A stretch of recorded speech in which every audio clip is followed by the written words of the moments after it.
Great. Today, this morning, I want to talk about proof of confinement as well as a container. Container is essentially an entry. An entry is a data structure that essentially is a local hard drive in your computer with annotation. And so a container is entry that has annotation as well as XML and HTML and naming convention all wrapped into the root header. That's the entry. And so it also have POV, or persistent of vision, so it allows you to generate 3D structure in time space. So a container has time space attributes to it, and a container could be rendered or computed dynamically or statically. Dynamically, it's done through verification, and statically, it's done through authentication, right? So in terms of proof of confinement, you have external mask, a qubit mask that ties into a token. A token is like a short 4-letter, could be 5-letter pass key, instead of something that's you cannot memorize it. It's some sort of like just 4-digit, you can memorize it. It's the same 4 to 6 digit that you enter on your phone or you swipe it. So that's a passkey tied in with a mask and a manifest information, right? And so that potentially has the power to hold a public key, and so it could be transported through hard transport or soft transport. A hard transport is when you put this public key into an SD card and USPS it. The soft transfer is when you use a mask to transport it using ICMP protocol, using external. So internally, you also have a set of private keys, and that's inside an entry. An entry is a cell in a workbook.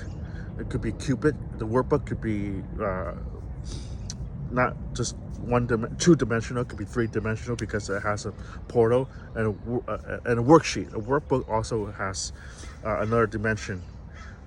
A workbook is a collection of worksheets, right? It's the entire XLS spreadsheet.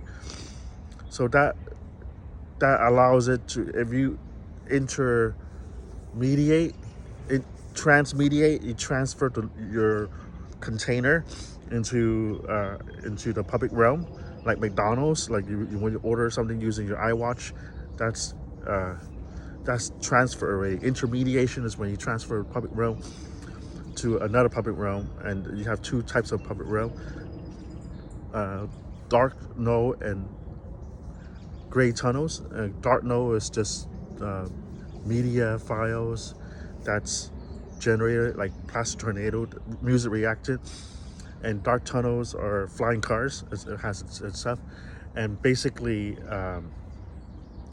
so a container could compute it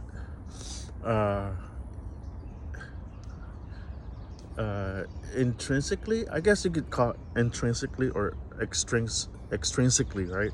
So extrinsically is when a Tesla uses the camera to detect the road.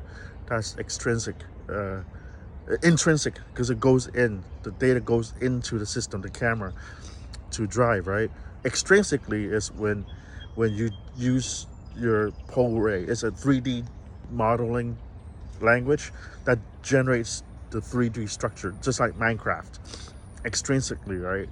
So the reason is because if you want to use this as an SDK to port it to third party like a Tesla, you don't really have the API. What you could do is you generate the 3D structure with your API, and you integrate it intrinsically with the external Tesla. So with that, I'll write up the setup and I'll try to implement in the next coming months.